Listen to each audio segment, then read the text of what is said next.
Well guys, we're going to pick away at a couple small things on the PPump project today. See what we can get done. I'm going to try and pull this guy off. I know I'm standing in the light. Pull the factory lift pump off, just get that out of there. Going to pull the valve cover off as well. Probably pull the rockers and then push rods out in preparation to get that cam out. I bought the dowel pins yesterday to tap into my lifters, so we got those. So we should be in pretty good shape to get something done. That's the plan at least. So another thing I'll have to remove is this vacuum pump, which I'll do as well. I believe it's just 2 bolts on either side of it, and then that should pop right out. So I'm gonna pull that off too right away. Not unhook the lines or anything, just kind of lay it in there. I'm debating whether or not going through and rebuilding it. It's not leaking right now, but it always could start, and it'd be a lot easier now. So I might just do it while it's apart. We'll see how motivated I feel once I get that off. So anyhow, let's get ripping and tearing into this hog.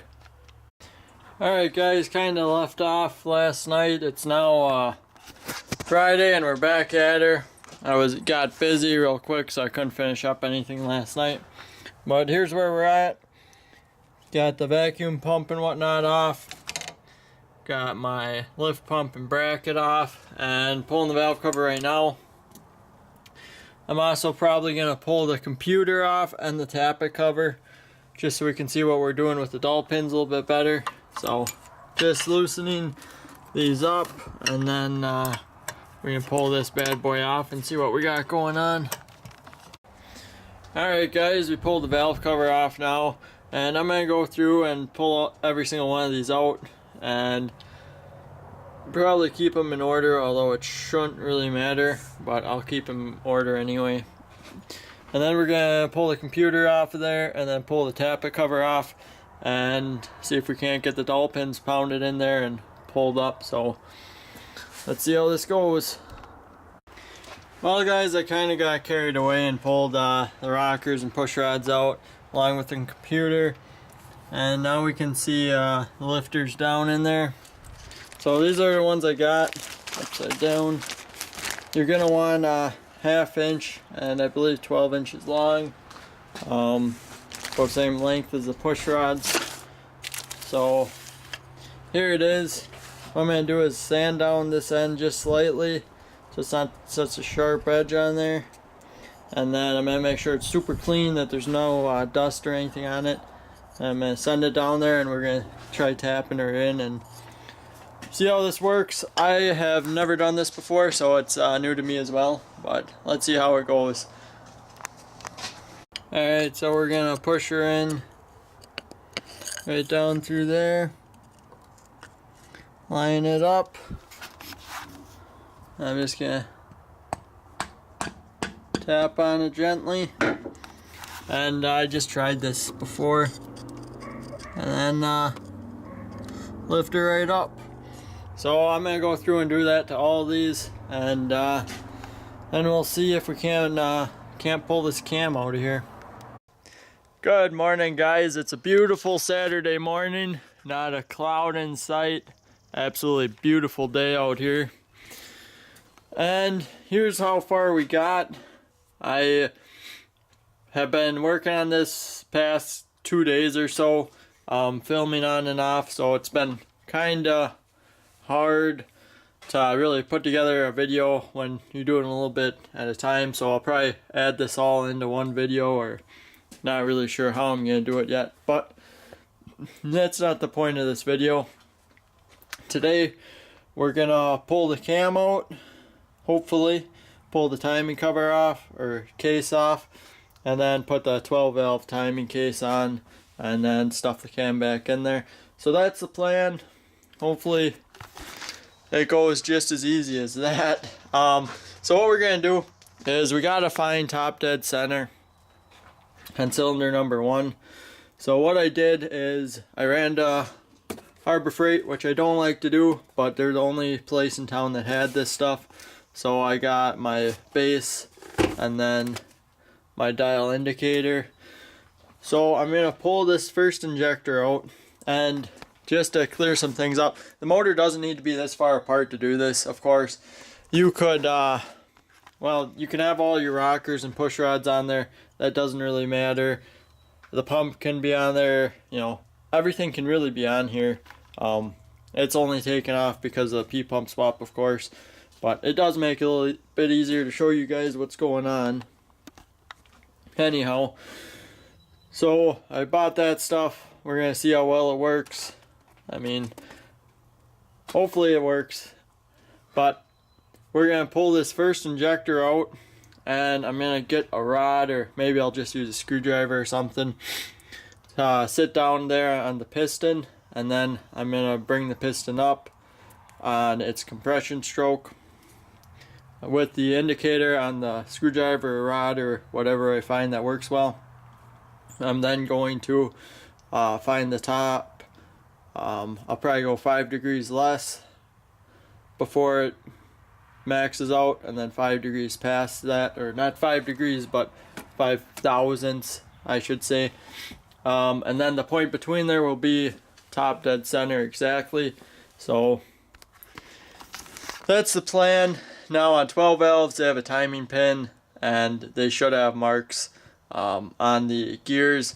24 valves, I do not believe they do. It looks like someone has a mark there and there, but it's definitely not factory marks. So we're gonna spin it over, and then once we find it, we can pull the cam out and put the cam back in and be 100% positive it's right where it belongs without any worries. So I'm gonna pull that injector out, and then we can go from there.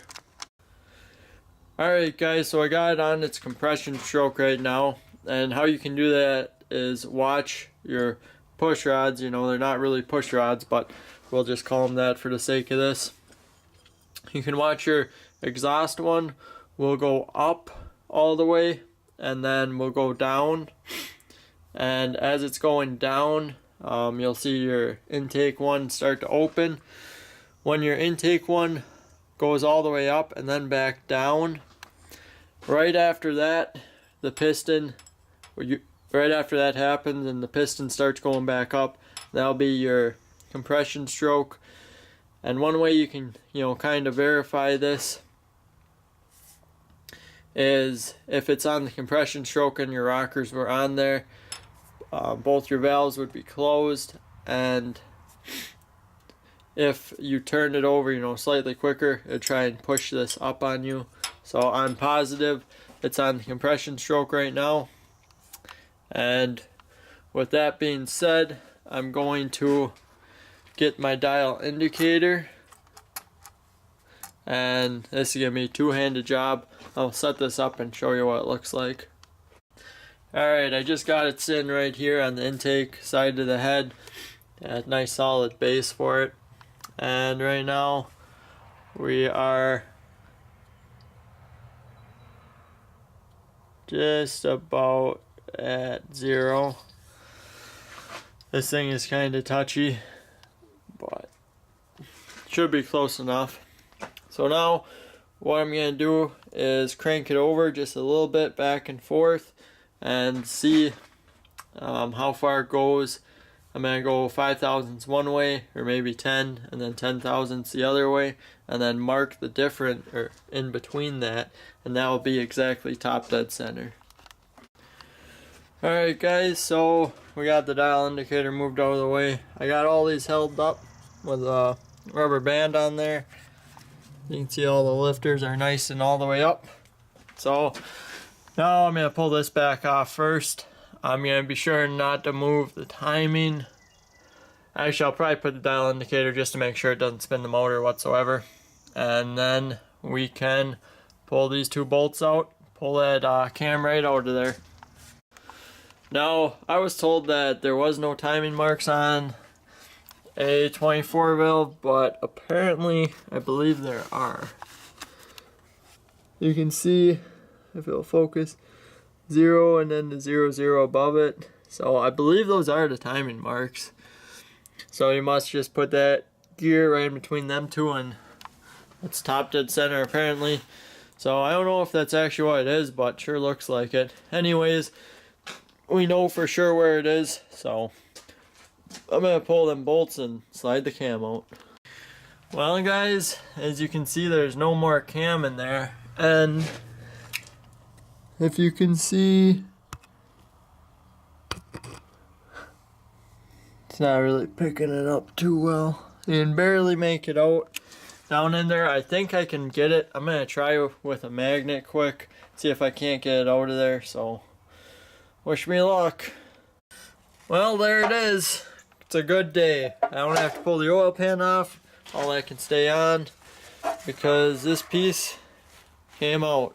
So now that that stressful event is over, let's continue and pull this timing cover completely off. Gotta pull these bolts that go into the oil pan. I'll probably do them first, and then just one, looks like one there, there, and I believe that's it. So let's see if we can't get this off of here. Well guys, there we have it. Here's the case I took off, and no more timing cover on the engine. So I'm definitely gonna need a new gasket here. I completely tore it. I'm gonna have to clean all that up. Doing my best to keep everything out of the oil pan. It also tore this front part of the gasket on the oil pan. Not sure what I'm gonna do there. Here's a part it tore off, so I'll probably just end up just putting RTV on here, and hopefully that doesn't leak if it's cleaned up really well on both surfaces. But I'll definitely need a new gasket there. So I'm gonna clean her up a little bit, but should be good to go once we get that new cover on there. Alright guys, just want to show you what we got going on. I loosely bolted this on, just with a couple bolts, and I threw the P-pump on there just to see how it would look and fit. And man, that thing is huge compared to the 44, but it looks awesome in there. I think everything will come together pretty nicely. I think I'm going to be ordering an adjustable pump gear for the pump, just so we can play with it and adjust it to where we want and whatnot, easier than pulling it off. Which also means on the cover for this, I think I'm going to try and make it myself, cut out a hole and then make a bolt-on plate for it. But we'll see how that goes. So I know these videos have been spread out quite a bit, and it's been hard to keep you updated when I'm just busy working on it. But trying my best, and hopefully reassembly will get a bunch of good footage and of it going back together.